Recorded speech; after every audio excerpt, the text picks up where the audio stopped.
नमस्कार, आपका स्वागत है। दोस्तों, हमारी हिंदू संस्कृति में दान को एक महापुण्य का काम माना गया है। दान का अर्थ है त्याग। अपने पास की किसी वस्तु से किसी अन्य व्यक्ति की आवश्यकता की पूर्ति करने के लिए किया गया त्याग ही दान कहलाता है। प्राचीन काल से ही दान करना ईश्वर को प्रसन्न करने का एक उपाय माना गया है। दान करने को शास्त्रों में सम्मिलित रूप से दान धर्म कहा गया है, यानी कि दान को भी एक धर्म कहा गया है। दान देने वाला दाता कहलाता है, जो अपने आप में एक सम्मानजनक शब्द है। त्याग या दान धर्म करने से व्यक्ति में एक प्रकार की सद्भावना का निर्माण होता है, जो उसे ईश्वर के और भी करीब ले जाती है। इसलिए साधु संत जिनके पास अनेक शक्तियां होती है, वे भी भिक्षा मांगकर खाते हैं, ताकि देने वाले व्यक्ति में त्याग और दान करने की सद्भावना जागृत हो, वह ईश्वर की कृपा का पात्र बने।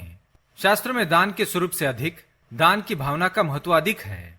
ईश्वर के लिए दान करने का महत्व अधिक है, दान की मात्रा का नहीं।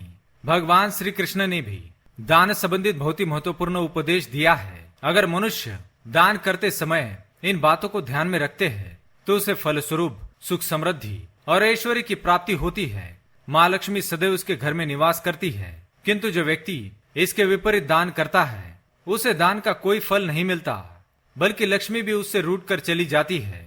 तो आइए जान लेते हैं भगवान श्री कृष्ण क्या कहते हैं। पर उससे पहले अगर आपने चैनल को सब्सक्राइब नहीं किया है, तो इसे सब्सक्राइब कर लीजिए, ताकि पैसे आध्यात्मिक जानकारी वाले वीडियो देख सके। साथ ही वीडियो को लाइक जरूर करें।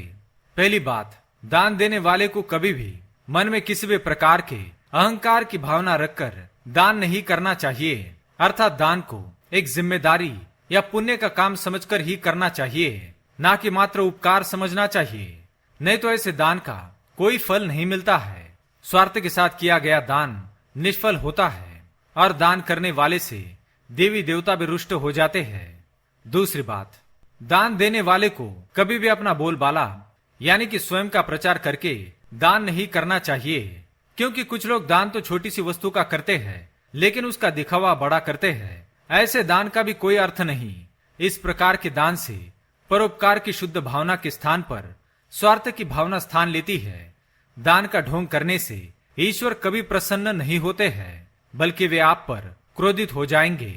शास्त्रों में गुप्त दान करने को सबसे अधिक महत्वपूर्ण माना गया है। कभी भी ऐसी किसी भी वस्तु का दान नहीं करना चाहिए जिससे किसी को ठेस लगे, किसी का अपमान हो, किसी का नुकसान हो, या जो देने के योग्य ना हो।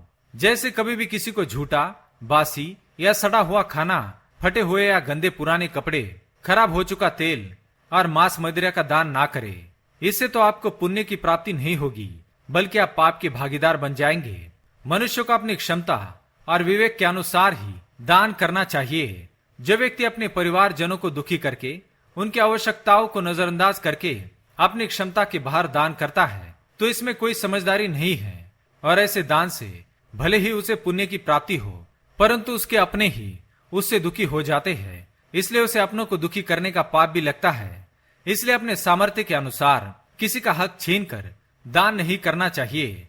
मनुष्य को केवल अपने हक की वस्तुओं का दान करने का अधिकार है। जो व्यक्ति अपनी मेहनत की कमाई को दान के रूप में किसी ऐसे व्यक्ति को देता है जिसे उसकी आवश्यकता नहीं, या ऐसा व्यक्ति जो उस धन का उपयोग गलत कामों में करता है, आपके पैसों को गलत आदतें जैसे जुआ, मद्यपान, मांसाहार जैसे व्यसनों पर खर्च करता है, तो आप भी उसके साथ इन पापों के भागीदार बन जाते हैं।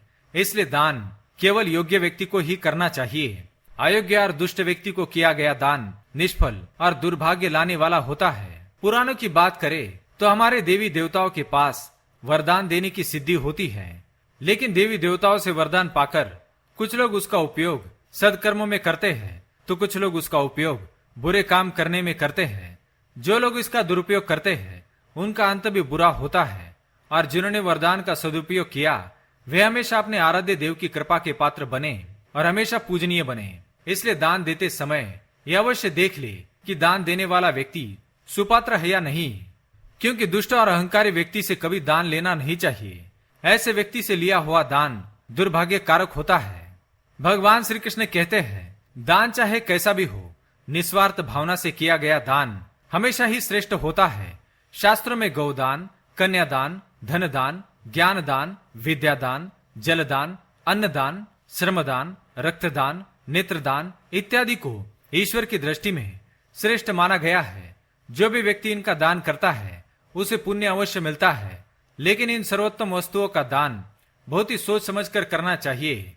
यदि कुपात्र व्यक्ति को इन वस्तुओं का दान दिया जाए तो इस प्रकार के महादान का पुण्य भी क्षुण्ण हो जाता है और व्यक्ति को ईश्वर की कृपा प्राप्त नहीं होती है। इसलिए दोस्तों, धन का दान उसे ही करे जिसे उसकी आवश्यकता हो और वह इसका उपयोग सद कार्य में करे। तो दोस्तों, आप भी दान करते समय इन बातों को ध्यान में रखें। अगर ये वीडियो पसंद आए तो लाइक करें, कमेंट में जय श्री कृष्ण अवश्य लिखें, साथ ही चैनल को सब्सक्राइब करें। धन्यवाद।